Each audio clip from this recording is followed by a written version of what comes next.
Olá, galera, bem-vindos ao Boas Opções. Rapaz, eu ia fazer esse vídeo ao vivo, estava com tudo preparado para fazer ao vivo, e aí descobri que eu não podia fazer porque tem um troço acontecendo aqui no meu computador que eu não podia mudar a página. Ah, que sacanagem. Mas tudo bem. Bem-vindos aqui ao Boas Opções. Vamos fazer gravado o que ia ser feito ao vivo, mas é aquele negócio, né? Eu preferia ao vivo. Preferia ao vivo. Tô aqui triste que eu não posso fazer ao vivo. De qualquer forma, vamos lá. Patrocínio desse vídeo é do Manual de Controle de Risco. Aí você fala, pô, Campos, mas esse livro aí você. Por que você está falando nele agora? Que tem tudo a ver com o que a gente vai falar agora no que eu vou mostrar. Tá? O que aconteceu? Hoje, o meu hater de estimação, o Macedo, mandou para mim uma postagem de um grupo que ele segue, tá? De um cara que é muito sério, diga-se de passagem, extremamente sério. Gosto do cara, aprendi muito com ele no passado em outro ramo, não nesse que ele está agora, mas em outro ramo.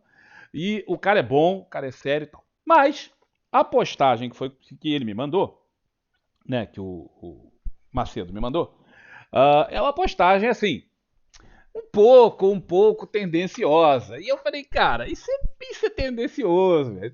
Assim, vamos mostrar e eu vou explicar para vocês por que eu falo que isso é tendencioso. Além do que, o controle de risco, se vocês leram esse livro, se vocês não leram esse livro, cara, pelo amor de Deus, para de gastar, compra menos uma calça comprida, compra menos umas 4 pizzas. Tá, compre o livro, velho. Leia esse troço, pelo amor de Deus, leia esse troço. Tá? Mas pô, é muito dinheiro, cara. Pelo amor de Deus, cara. Isso aí é fundamental. Sem isso aqui, tu vai se dar mal no mercado. Faz o sacrifício, compra o livro, velho. Estuda esse troço. Tá? Para não acontecer exatamente o que. Para você não cair nesse tipo de engodo, porque vocês vão ver que na internet vai acontecer isso toda hora. Isso que tem aqui no post, que eu tenho certeza que não foi feito de má vontade, não foi feito para capciosamente para pegar, mas é fácil vocês caírem, porque esse cara eu sei que é sério. Outros não. E aí podem fazer as coisas e vocês caírem nesse tipo de engano. E olha, cai mesmo, tá? Cai mesmo, porque você olha e fala assim, pô, cara, que realmente, né? Então, aí você bota na ponta do lápis para fazer as contas e ver que não é mesmo assim, não é bem assim. Bom, vamos lá. Qual é o post que ele me mandou? Tá, o post foi esse aqui. Este.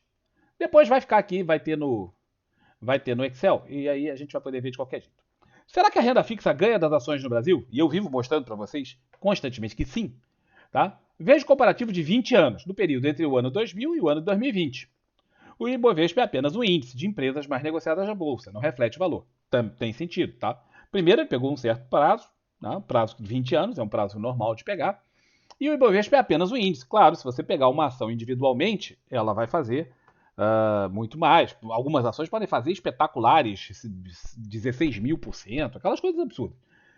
E aí você vai ver isso. Sim. O grande ponto, e aí é onde entra o manual de controle de risco, é que quem sabe controle de risco sabe que você não vai pegar o teu dinheiro e botar numa ação só.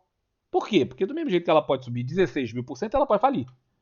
Tá? E aí você perdeu tudo. Então, um dos preceitos mais simples e elementares do controle de risco é que você tem que diversificar as ações. Tá? Isso é muito elementar, isso é básico. Quanto que você tem que diversificar? Tá? E aí a diversificação em outros mercados, mercados mais amplos do que o nosso, com mais setores, tá? Você pode fazer até 20 ações mais ou menos. No mercado brasileiro, é indicado você fazer a diversificação entre 12 e 15 ações para você eliminar aquilo que se chama de risco não sistêmico. O risco sistêmico não elimina com isso aqui, tá? Você tem que fazer hedge. Tá? Se você não está entendendo o que eu estou falando, você tem que ler o livro. É muito importante entender esses conceitos. Mas você tem que diversificar aí de 12 a 15 ações, mais ou menos. Tá? No mercado brasileiro, que é muito mais concentrado do que o mercado americano. Pois bem, quando você diversifica as ações, você vai ver que 8 empresas é pouco. 8 empresas é muito pouco para você poder botar na roda e falar assim, não, eu vou botar todo o meu dinheiro em 8 empresas. É pouco, você tá concentrando. E além disso, quando você pega essas empresas aqui e pega o que ele botou, tá? Os números não estão muito claros, ele fica aqui um pouco borrado porque o post era pequenininho e eu tive que ampliar para botar aqui. Você vai ver que aqui, nessa comparação, de 2000 a 2020, o Ibovespa subiu 57 mil pontos. Subiu 76 ou... Não dá para ver esse número aqui direito. Eu não consigo ver esse número aqui. Acho que é 500 e poucos por cento, uma coisa assim. Não dá para ver. Esse outro número aqui, que é o CDI, deu 1.000 e tantos por cento. Ah, sim, ele botou 10 mil reais. Então deu 576%, ele botou 10 mil reais. Agora já, né? Campos, atina, meu filho, atina, meu filho. Pelo amor de Deus, atina. Aqui subiu 1.000 e poucos por cento. Petro subiu 1.000 e poucos por cento. GPA 2.000 e tanto. YouTube 3.000 e tanto. Leve 3.500 e varada. Ambev 4.200 e varada. E aqui o troço fica bom, né? Aí você vê aqui, Lojas Renner, 10.700%. EG 3, 32 mil, não, 22 mil por cento. E VEG, modestos 19 mil por cento. Aí você fala, putz grila, velho, o cara que pegou isso aqui tá multibilionário. E está, se você for ver os estados que tem a maior concentração de bilionários do Brasil, primeiro São Paulo, né? Porque tá tudo concentrado lá. O segundo é Santa Catarina. Aí você fala, pô, por que Santa Catarina, cara? Um estado razoavelmente pequeno, e nem se fala muito, né, no estado de Santa Catarina. Isso é por isso aqui, ó, por causa da VEG. Porque a família que controla a empresa já há um longo tempo, a empresa não é novinha, né? Tal, eles ficaram com as ações e têm as ações desde o início, desde muito antes da ação ser colocada em bolsa, os caras têm as ações e eles ficaram todos bilionários. Todos, não, muitos, né? E bilionários por conta disso. Quando você faz a média dessas ações aqui todas, dá 6.922% de subida sobre o retorno. É legal, né? Muito bom. O cara que botou isso aqui, com essa média, muito bom. Mas será que o ano de 2000 a 2020 são efetivamente os anos que a gente escolheria para trabalhar? Porque pensa, são 24 anos em relação a hoje, nós estamos em 2024, são 24 anos desde o início. Tá? Desde 2020, que foi quando ele parou a comparação, de lá para cá o mercado deu uma rateada. E aí? Será que seria a melhor comparação? Vamos ver. E se a gente mudar a data? Vamos mudar a data. Porque a maior parte das pessoas não está no mercado desde 2020, desde 2000. Inclusive o Macedo. Inclusive eu. Tá? Que não estou desde 2000. Eu estou desde 2008. Tá? O Macedo eu acho que está mais ou menos desde 2000 ou 2006, uma coisa assim. Ele já falou comigo uma vez, mas agora eu não estou lembrando. 2000, 2008 ou 2006, por aí. Uma coisa como essa. Mas a maior parte dos traders não está no mercado desde 2000, tá? Pode ter um ou outro. O próprio cara que colocou isso aqui, eu não duvido que ele esteja nesse padrão holder total desde 2000. Tá? Desde 2000. Por quê? Porque eu sei que nessa fase aqui ele operava opções. Tá? Então, é muito pouco provável que ele fosse um holder raiz desde essa época. Podia ser, e eu não saber, claro que pode acontecer. Mas eu sei que ele escrevia livros sobre opções, fazia coisas sobre opções, tá? Muita coisa sobre opções, inclusive foi onde eu aprendi muito com ele. Vamos ver então. Se eu mudar a data aqui de 2000 para até 2020, mudar para duas outras possibilidades. Aqui do lado tem aquele mesmo post, tá? E se eu mudar para 1º de janeiro de 2008, a entrada no mercado, e a entrada no mercado em 2020? Como é que ficaria? Exatamente aqui, ó. Dia 1º de janeiro de 2000. Deixa eu passar esse troço mais para cá, para a gente poder ver esses números muito bem. Certo? E aqui, deixa eu passar isso aqui. Tirar essas letrinhas daqui e botar isso assim. Pronto. Bom, como é que fica? Aí, aquelas 8 empresas estão aqui, tá bem? E aí, o que elas subiram desde então? Lembra que VEG tinha subido 19.000%? Tudo bem. Desde 2000. Mas desde 2008 ela subiu, não é pouco, tá? Não é pouco, subiu 1.325%, o que é muito. O que é, porra, coisa pra cacete. Mas não são 19.000%. E desde 2020, se o cara entrou na bolsa em janeiro de 2020, a VEG subiu só 121%. O que também não é pouco. Tá? Mas comparado com 19.000%, é uma diferença substancial. EG3 subiu, que aqui, ó, tava dando. Cadê o bagulho aqui? Deixa eu botar o bagulho aqui do lado pra gente poder ir vendo. Ó, EG3 que subiu 12.000%, de 2008 para cá subiu 285%, o que também é muito. Mas não são 12.000%. E o cara que entrou em 2020, como é que tá? Tá perdendo 1,86%. Aí tem aqui também, lojas Renner, 327, contra. Se o cara entrou em 2020, tá amargando 66% de prejuízo. Ou seja, o cara que comprou, sei lá, em 2008, e mesmo ele ganhando 327, ele tá amargando um drawdown. Ou seja, da máxima que atingiu em 2020, da região em 2020, para cá, ele tá amargando no mínimo 66% de drawdown. Quantas pessoas ficariam num ativo que está dando 66% de drawdown?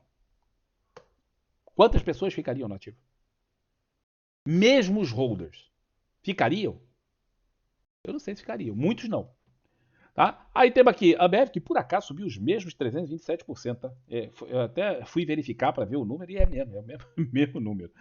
Mas em compensação, ela está caindo de 2020 para cá só 9%. Temos a Leve, que aqui tinha dado 3.500%. Está subindo desde 2008, 1.112, que é muito. E de 2020 para cá, 110%. Você vê que tem ações que estão subindo para caramba desde 2020. Né? E mesmo desde 2008, bastante coisa, como YouTube, 400% desde então. E de 2020 para cá, justamente agora nesse finalzinho, né, de novembro para cá, de outubro para cá, é responsável por muito dessa subida, mas é válido, tá aí, tá no jogo. O GPA 482 e Petro dando isso aqui. Aí quando você faz a média de 2008 para cá, que aqui tinha dado 6.922% de 2020 para cá, quando você faz a média de 2008 para cá, o número muda. Muda e cai para 562%, o que é um baita número de valorização dessas ações. Quando você faz de 2020 para cá, cai para 68%, o que também é bastante. Tá? Pensa que só tem 4 anos. É muito tempo. Para 68% é muita coisa. Aí você pega o CDI, que foi a comparação aqui, ó. O CDI subiu 149% nesse período. Portanto, as ações, mesmo de 2008 para cá, elas valorizaram mais. Essa seletíssima escolha de ações, o cara tinha que ser mesmo bom para pegar essas, lembra? O cara tem que diversificar. Ele aqui diversificou razoavelmente pouco e escolheu, cara, aquelas porretas, aquelas que deram pra cacete. Aqui, eu respeitei a escolha aqui. O CDI deu 149% desde 2008 e desde 2020, 27%, portanto perde. Essas ações ganham desse negócio aqui. O Ibovespa deu 576%, mas só de 2020. Eu não fiz o Ibovespa aqui, esqueci de fazer, para a gente poder ver. Mas de qualquer maneira, o Ibovespa vai perder muito disso aqui, tá? O Ibovespa, com certeza absoluta, perde disso aqui de lavada. De 2008 para cá, tá no prejuízo, para falar a verdade. Eu sei que tá no prejuízo, que eu vi isso recentemente. E 2020 também não deve estar grande coisa. Então o CDI perde das ações. Porém, quando você aplica em renda fixa, não existe só o CDI. O CDI é a métrica básica do negócio. Desde 2000 já existe o Tesouro Direto. Tá? E de lá para cá existe o Tesouro Direto e existe o Tesouro chamado Tesouro IPCA mais 6%. Não é mais 6%, não é garantido, não é todos eles que são 6%. Tá? Mas existe o Tesouro IPCA, que garante a inflação mais uma taxa. Essa taxa, que já variou muito, já foi acima de 6%, já foi abaixo de 6%, mas que se você for olhar isso aí no seu histórico, você vai ver que 6% é um número bastante razoável para você colocar de taxa ali. Mas eu vou variar esse número daqui a pouco e nós vamos ver como é que esse troço fica. Certo? Por isso que eu botei aqui nessa tabela, dá para variar o negócio. Quando você bota o IPCA mais 6, que é o Tesouro Direto, ou seja, risco zero. Qual o risco disso? Nenhum. Qual o risco nessas ações? O risco das ações, elas podem quebrar. Né? Poderiam ter quebrado, foram muito bem, mas poderiam ter quebrado. Tá? Observe que todas as ações foram ótimas. Mas quando você bota o IPCA mais 6, ele deu mais ou menos a mesma coisa. Tem uma presunção que eu não posso esquecer. Isso aqui, algumas dessas ações pagam muitos dividendos. E a presunção básica do negócio é que foi tudo reinvestido. Então você recebia o dividendo e imediatamente você reinvestia na mesma ação. Tá? Ponto número 1. Nem sempre você vai reinvestir o dinheiro que você está recebendo. Ponto número 2. Na hora de comprar, às vezes vem dividendos, você vai ter que comprar no fracionário. E aí, quando você compra no fracionário, tem o spread. Aí você fala, pô, mas o spread é pouco, Campos. Não, não é pouco. Ele é pouco naquele número. Quando você bota 20 anos de juros compostos sobre aquele spread, essa diferença pode significar alguma coisa. É óbvio que não vai tirar os 19.000% de VEC, né? Não vai. Mas também tem seu impacto. Então a presunção aqui é o reinvestimento de todos os dividendos que essas ações pagassem no mesmo ativo imediatamente. O IPCA também eu parto do pressuposto que esse aqui não tem cupom, ou seja, não tem intermediário, só no final que você resgata. Tem aqui a diferença do imposto de renda, isso aqui eu estou falando valores brutos.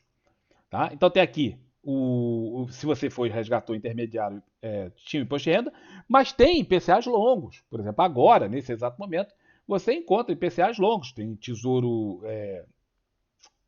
Como é? Educa Mais? Não. O outro.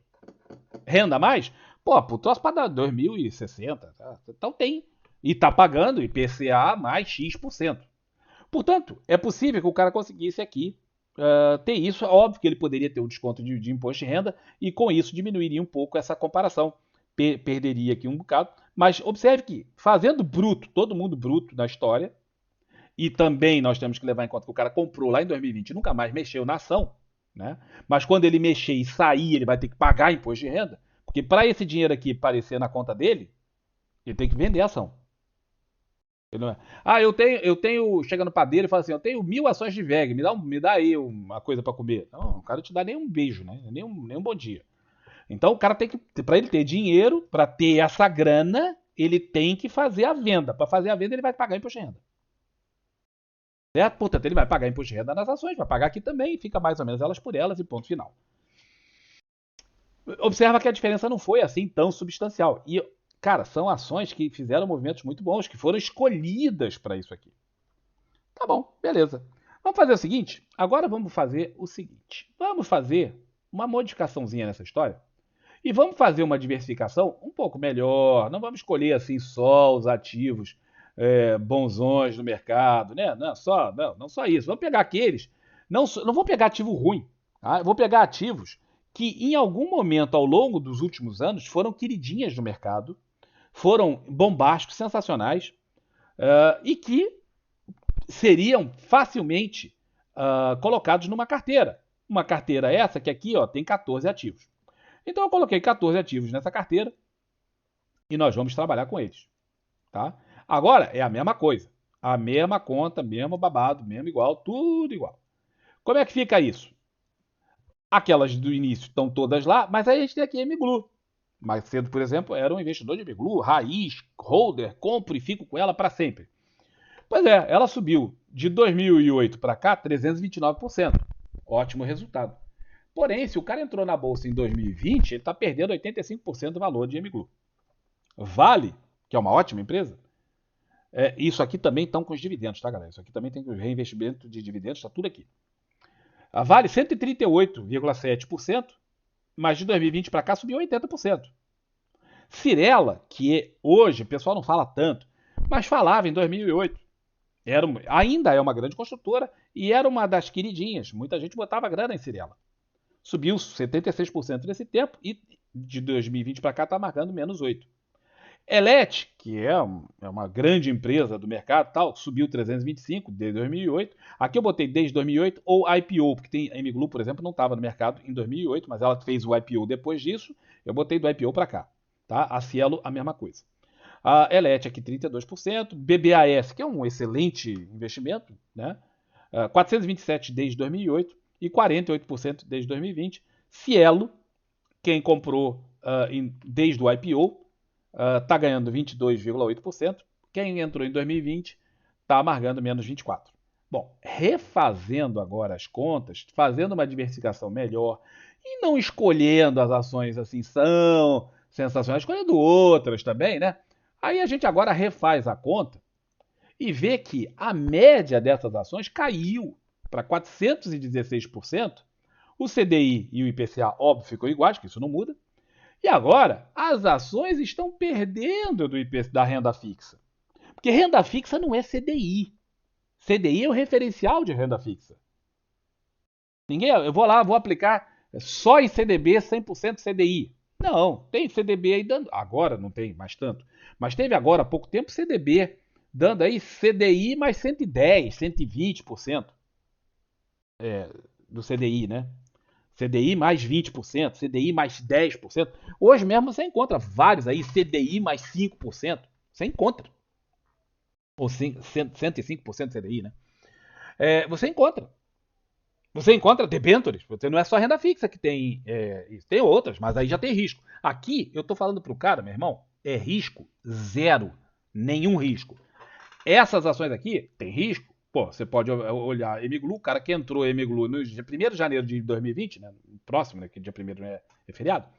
No dia seguinte, o cara tá amargando 85% de prejuízo. Isso aqui não é bobagem. O cara que teve aqui, que entrou, vamos dizer que o cara, ao invés de escolher todas, ele entrou em Lojas Renner, Emiglu, tá? Cirela e Cielo. Pô, o cara tá tomando um baita de uma sovaco aqui, tomando um prejuízo desgraçado. Temos que ser justos na diversificação. E aí você vê a média, perdeu. Quando você bota aqui a aplicação, uma aplicação boa mesmo, perdeu. E de 2020 para cá, perdeu também. Ó. 42%, quando você bota aqui já essas coisas, perdeu também. Então, cara, se eu escolher 2 ou 3 ações só, é fácil fazer esse tipo de coisa. E eu tenho certeza que quem fez o post não fez isso de propósito. Tenho certeza. Porque eu conheço a personalidade, assim, né? Não é meu amigo pessoal, né? Mas contato que a gente teve no passado, tal, e eu sei que a pessoa é honesta e é séria. Então eu tenho certeza que ele pode ter escolhido isso aqui de alguma outra forma. E o período também que ele escolheu era muito bom, muito bom. Mas nem todo mundo está no mercado naquele tempo. A gente tem que ver que a sorte também faz parte do jogo. O cara pode ter entrado num momento não tão bom como foi 2020, ou o topo. Vamos dizer que ao invés de entrar em janeiro de 2020, o cara entrou em agosto, desculpe, de 2008. O cara entrou em agosto de 2008. Isso foi logo antes do crash. Ou seja, o cara pegou um topo violento, histórico, e, porra, isso aqui, esses números seriam bem piores. Tá? Então, não, continuo dizendo que as ações perdem da renda fixa. Renda fixa não é o CDI, renda fixa também é o CDI. Mas renda fixa pode ser isso aqui, ó. Quando você aumenta, diversifica, perde. Quando você não diversifica e pega aqui só estrelas do mercado, empata, né? Chega aqui, ó, bem empatadinho, ó, bem resultado muito empatadinho. Tá? Então, é muito importante que vocês, quando virem posts como esse, ou quando você estiver em algum lugar e alguém falar um troço desse, faz as contas, revê o negócio. Eu vou mostrar o Profit aqui, tá? Para a gente poder ver algumas coisas que também são interessantes. Tá aí o Profit, e agora a gente vai ver o Ibovespa, que como eu não botei lá, vou botar aqui. Esse gráfico é mensal, tá bem, galera? Então, aqui é o gráfico mensal, vamos ver, vamos ver. Ó, gráfico mensal, o cara que entrou em janeiro de 2008 no Ibovespa, tá? Ele entrou aqui, entrou de novo. Cadê o janeiro de 2008, meu filho? Tá aqui, ó. Ele entrou nesse ponto e ele está no Ibovespa ganhando 100%, 100,80%. Isso de 2008 para cá, de janeiro. Lembra que eu falei do cara que entrou em agosto? Ó, o cara que entrou em agosto, ele tá pior, né? Ele tá com 75%. Mas o cara que entrou em 2020 tá aqui, janeiro de 2020, o cara entrou aqui. Quanto que ele tá ganhando? 11%. Mas ele já amargou um drawdown de 46%. O cara que entrou lá em 2008 também, ó. O cara que entrou em 2008, ele já amargou um drawdown de 53%. Depois ele amargou outro, primeiro, depois ele ficou 5 anos com os seus ativos caindo. Depois ele amargou um drawdown, de novo, de 41%. Quantas pessoas teriam ficado com ativo aqui? Não sei se muitas, tá? Não sei se muitas. Então, é muito fácil falar, pegou 17 milhões por cento e tal. Médio. Não é exatamente assim que a banda toca. Tá? O próprio cara que entrou em 2000 lá, ó, que é o do post, O cara entrou em 2000. Cadê 2000? 2000. Tá aqui, ó. O cara entrou em 2000 e para vocês que não sabem, teve nos Estados Unidos teve um crash e tal, em 2000 por causa daqueles .com, mas houve aí uma perda de valor grande. Mas o próprio cara que entrou em 2000, logo em seguida, ele ficou 2 anos e perdeu 50%, velho, do valor. Então o cara entrou em 2000 e até 2002 ele estava perdendo dinheiro e não era pouco, eram 50% do valor que ele botou. Teria ficado no trade aqui? Honestamente, teria ficado no trade? Sabendo que a renda fixa estava pagando uma baba? Vamos ver só a ação da VEG. Lá, a VEG 3, que o pessoal, que era a bonitinha ali do negócio. VEG 3 é isso. Aí o cara fala, pô, espetáculo.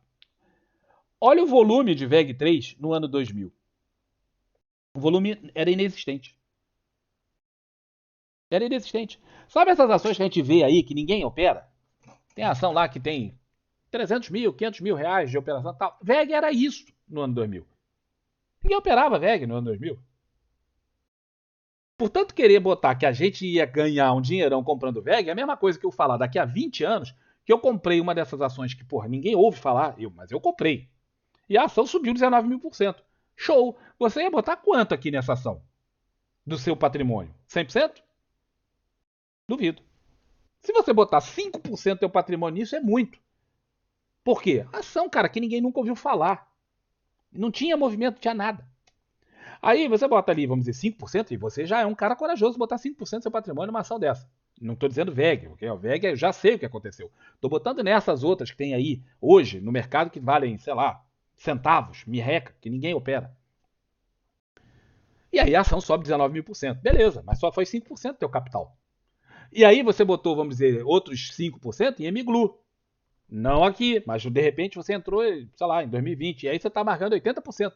Então aquele 5% cresce de um lado, desce do outro, tem que levar isso em conta. É muito importante levar isso em conta. Mas isso é VEG. Agora vamos ver o Dow Jones. Eu quero mostrar para vocês uma coisa que é muito importante ter em mente. Se você olhar o Dow Jones, eu vou botar o anual, porque é um prazo muito longo. Esse aqui, o Dow Jones, ele tem no profit desde 1928. Certo? Logo antes do crash de 2029. Esse aqui é o crash de 1929, desculpa. De 1929. Tá? E aqui o Dow Jones, aí você fala, nossa, que subida espetacular. Quem comprou em 1929, em 1930, o Dow Jones está ganhando em dólar 64 mil por cento, pô. Mas é um espetáculo. Olha só como o cara ganhou. Só que o cara já morreu, né? O filho dele já morreu também. Porra, não podemos ser irreais no negócio. Você tem que ser realista no que acontece. Observe que o cara que entrou em 1928, e muita gente entrou em 1928, por quê? Porque a bolsa estava bombando. Manja Nvidia hoje, tá? Era a bolsa em 1928. Mas não era só uma ação. Também hoje não é só uma ação, mas Nvidia em especial, né? Em 1928 eram todas as ações. Estavam fazendo o que a Nvidia está fazendo agora. Pô, todo mundo entrou. O cara que entrou em 1928, e aqui são valores nominais, tá? Quando que o cara recuperou o dinheiro dele? Então ele entrou dia 1º de janeiro de 1928 e ele recuperou em valores nominais o seu dinheiro em 1951. Portanto, ele ficou 23 anos no prejuízo. Muita gente, nos Estados Unidos especialmente, o cara compra isso para fazer uma carteira previdenciária. O cara comprou ali, perde. Se ele não desistiu, porque da entrada dele até o fundo, ele chegou a perder 85% do capital. 85% do capital. Isso se a empresa não faliu, muitas faliram. Se a empresa não faliu e ele teve a sorte de investir em empresas que não quebraram e continuaram no mercado até 1951, ele recuperou o seu dinheiro. 23 anos depois. E aqui é só nominal, não tem juros. Tá? Então teria que ver aqui que, em termos de capital mesmo, eu já fiz essa conta, não aqui, mas eu já fiz essa conta, e dava 1960 e alguma coisa. 62 ou 63. Aí é em valor real, né? Mas não tem, no gráfico não tem como botar isso. Então, o cara teria ficado quase 40 anos, 35 anos, para recuperar o poder de compra do dinheiro que ele tinha em 1928 aplicado na bolsa. Ah, mas o cara deu um azar. Bicho, você não sabe quando vai ser o seu azar. Você pode ser o azarado que está comprando agora e tem um crash semana que vem, ou você pode ser o cara sortudo que comprou o fundo do poço aqui e faturou 65.000%. E não morreu, né? Nesse meio tempo, porque até o Benjamin Graham, que já escreveu os livros todos, já morreu também. Ah, mas foi só aqui, Campos, não teve outras ocasiões. Errou, meu irmão. Errou. O cara que entrou no mercado em 1965, ele ficou, depois de ter um drawdown de 40%, ele ficou 19 anos sem ganhar dinheiro. E isso aqui é nominal, tá? Isso aqui é nominal. 19 não, 17 anos sem ganhar dinheiro. Real, ele teria vindo aqui para cima, porque essa foi uma época de inflação forte nos Estados Unidos. A década de 70 foi muito forte a inflação nos Estados Unidos. Portanto, em termos reais, e essa conta aqui eu nunca fiz aqui atrás, aqui não. Talvez ele só tivesse recuperado o dinheiro dele aqui já no final da década de 80, dado que a inflação nessa fase foi mesmo muito alta. Então, muito cuidado com essas coisas. Ah, se você tivesse comprado ativo não sei quanto, você teria ganho 100 milhões por cento e não sei o que e tal. Muito cuidado com isso, porque isso não mostra a realidade do negócio. Geralmente é handpicked, são aquelas ações que o cara escolhe a dedo para fazer, e o que não é a realidade, quando você monta uma carteira, você não sabe como essas ações vão comportar no futuro, você tem perspectivas, expectativas, mas não tem certezas. Portanto, a sua ação pode bombar como o VEG, mas também pode acontecer o que aconteceu com o MCLU. Pode acontecer o que aconteceu com o Paranapanema. Pode acontecer o que aconteceu com o Banco Nacional. Quebrou, faliu. Pode acontecer o que aconteceu com o Lehman Brothers, um dos maiores bancos do mundo. Quebrou, faliu. A AIG, seguradora, faliu. Você não sabe qual. Por isso que você diversifica. Por isso que tem esse livro aqui, ó, ensinando a diversificar. Porque você não pode acreditar que todas as empresas vão dar imensas valorizações o resto da vida. Porque isso não é verdade. Tá? Então, é muito importante vocês terem esse tipo de noção. E eu fiz questão de fazer a gravação desse vídeo. Queria ter feito ao vivo, uma pena que não deu. Queria ter feito ao vivo para poder mostrar para vocês que não é bem assim que a banda toca. E quando você bota uma coisa a sério mesmo, que você bota lá e analisa a renda fixa para valer, com olhos de quem quer ver, você vai ver que a bolsa segue perdendo para a renda fixa. Segue perdendo para a renda fixa. Com risco. Obviamente que algumas pessoas batem o Ibovespa de muito e arrebentam a boca e ganham muito dinheiro. E ganham da renda fixa. Mas isso não é a maioria, não é para qualquer um, e o cara está correndo um baita risco. É do mercado, é o risco normal. E quanto que ele estando na renda fixa, o risco é zero. IPCA mais 6, podia ser mais 5, aliás, eu esqueci de fazer essa conta. Vamos voltar aqui. Deixa eu tirar esse troço da frente. E vamos botar aqui, ó. Eu botei aqui 6%. Mas não vou botar, então. Vou botar aqui 6%. 6%. Certo. E aqui a referência daquela célula. Isso. Pronto. O que aconteceu? Por que deu errado? Vamos parar aqui. Deixa eu ver o que eu fiz errado. Eu deixei o percentual ali. Aí ficou percentual do percentual. Quer dizer, dividi o troço por 100 duas vezes. Vamos lá, de novo. Pronto, voltou tudo o que era. Bom, então aqui, 6%. A valorização do IPCA mais 6 foi aquela ali. Mas vamos dizer que você não. 6% você é muito otimista, Campos. Vamos botar 5%. 5%.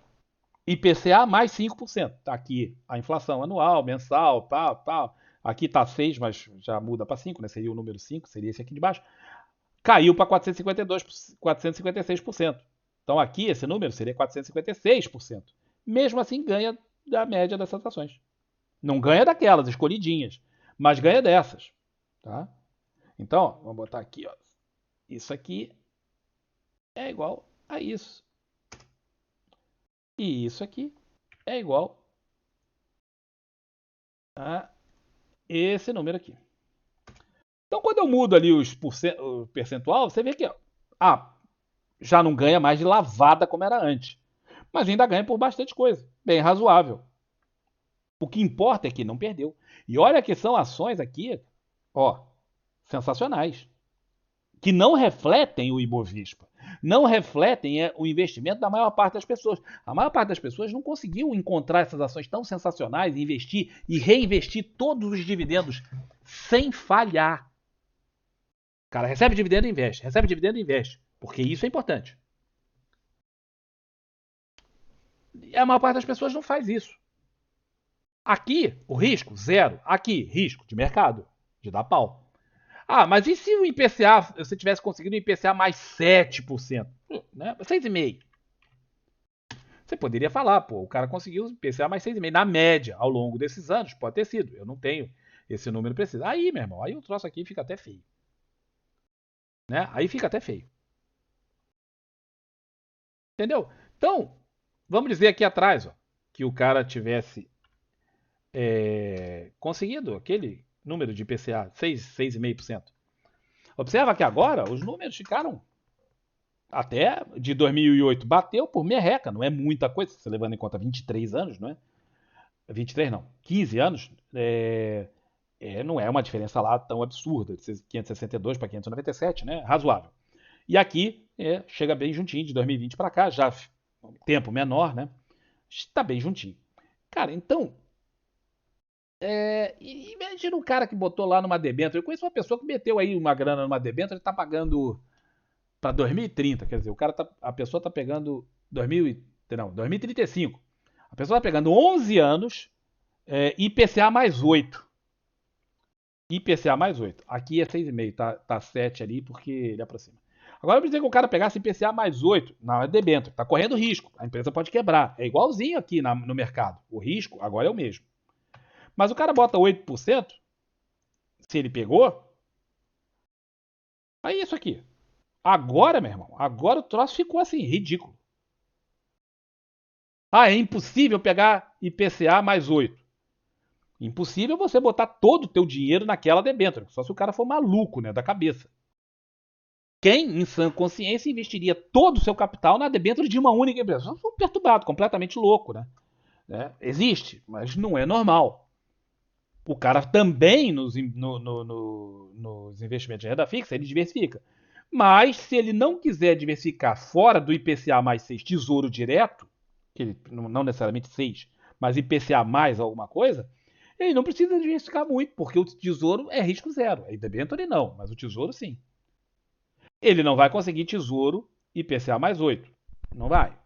Não, pelo menos não durante esses anos todos. Mas, supondo que ele tivesse feito meio a meio ali, né? Metade na debênture, metade no outro mais 6, tá? Ele tivesse conseguido aqui 7%. Resultados. Aí até humilha. E isso não é o Ibovespa. Lembre-se, o Ibovespa, a modificação foi muito, muito inferior. E, infelizmente, a imensa maioria das pessoas não consegue ganhar do Ibovespa. Vamos voltar para o Ibovespa. A imensa maioria das pessoas e dos fundos e dos de grandes gestores sensacionais, fundo multimercado, fundo isso, fundo não sei o que tal, não bate Ibovespa. Alfa dos caras no longo prazo. Zero. Alguns até perdem de Ibovespa, mas de uma forma geral, segundo os estudos de mercado, no Brasil, menos de 10% dos fundos bam batem o Ibovespa. Portanto, os outros 90% ficam ou iguais ou piores.